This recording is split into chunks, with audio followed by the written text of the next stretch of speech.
اللہ جل جلالہ نے اپنے تمام انبیاء علیہم الصلاۃ والسلام کو علم کے اندر تو باکمال بنایا ہی تھا، کیونکہ انبیاء علیہم الصلاۃ والسلام ہی اپنی پوری امت کے رہبر اور رہنما ہوتے تھے۔ لیکن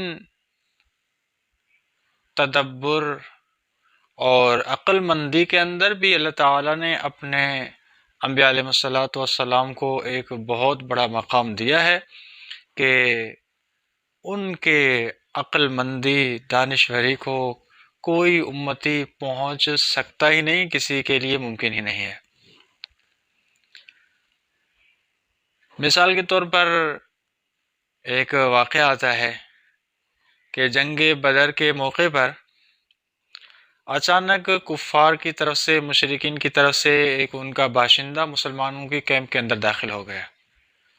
تو ظاہر بات ہے جب جنگ بندی بلکہ جنگ شروع ہو گئی ہو اور خصمین دونوں جو مخالف جماعتیں ہیں ان کے خیمے بھی لگ گئے ہوں، کیمپیں لگ گئی ہوں، تو اس وقت ہر ایک کے دل کے اندر ایک بہت بڑی یہ خواہش ہوتی ہے کہ کاش کہ مجھے میرے دشمن کی طاقت کا اندازہ ہو جائے۔ تو بہت بڑی کوشش بھی کی جاتی ہے کہ مخالف کی طاقت کا اندازہ لگایا جائے۔ تو ہوا یہ کہ کفار کی طرف سے ایک شخص آیا جو مسلمانوں کی کیمپ کے اندر داخل ہوا اور صحابہ کرام نے اس کو گرفتار بھی کر لیا۔ تو سب سے پہلے صحابہ کرام کی کوشش یہ تھی کہ اس سے پوچھیں کہ آپ کے پاس کتنے افراد ہیں۔ تو صحابہ کرام نے پوچھنے کی بہت زیادہ کوشش کی، لیکن آگے بھی تو ایک پکایا ہوا اور سمجھایا ہوا شخص تھا، تو صرف یہی جواب دے رہا تھا، واللہ لکثیر، اللہ کی قسم ہماری جماعت بہت بڑی ہے، ایک جم غفیر لے کر ہم آئے ہیں، تعداد بتاؤ۔ تو تعداد بالکل بتانے کے لیے تیار ہی نہیں ہے۔ جب بھی اس سے سوال کیا جائے تو صرف ایک ہی اس کا جواب تھا، واللہ لکثیر، ہماری جماعت بہت ہی بڑی ہے، بڑے افراد لے کر آئے ہیں ہم۔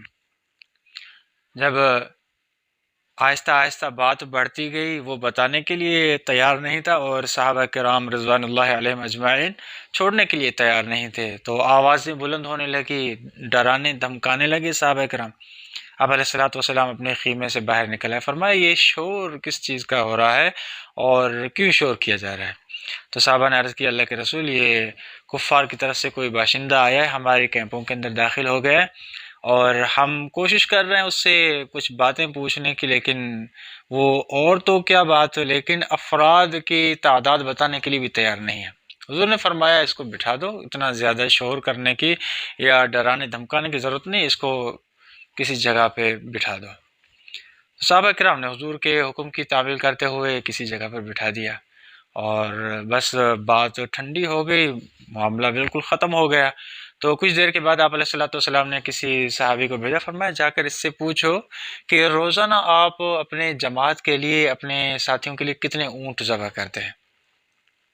تو صحابی نے آ کر پوچھا کہ آپ روزانہ، بس ایسے ہی باتوں میں ایک نارمل سی بات ہو رہی تھی، اس کے اندر صرف یہ بات درمیان میں آ گئی، سوال آ گیا کہ آپ روزانہ اپنے ساتھیوں کے لیے کتنے اونٹ ذبح کرتے ہیں؟ تو اس نے کہا ہمارے روزانہ 10 اونٹ ذبح ہوتے ہیں۔ خیر یہی ایک پوائنٹ تھی جو آپ علیہ الصلوۃ والسلام نے بتائی تھی، اور یہی پوچھنے کے لیے ما قبل ما بعد والی باتیں ہو رہی تھی۔ خیر یہ باتیں پوچھنے کے بعد صحابی چلا جاتا ہے حضور کے پاس، حضور وہ تو کہہ رہا ہے ہم روزانہ 10 اونٹ ذبح کرتے ہیں۔ فرمایا بس تعداد کا ہمیں علم ہو گیا کہ ان کی تعداد 1000 ہے، 1000 کے قریب، اس سے زیادہ نہیں ہے۔ کیوں؟ اس لیے کہ ایک اونٹ 100 بندے کھا سکتے ہیں، تو 10 اونٹ 1000 بندے کھائیں گے، تو اس سے زیادہ نہیں ہے۔ تو پھر دیکھا گیا، مشاہدہ کیا گیا، جب صف بندی ہوئی تو دیکھا گیا واقعی سامنے ان کی جو فوج تھی، ان کا جو لشکر تھا 1000 پر ہی مشتمل تھا، اس سے زیادہ نہیں تھا۔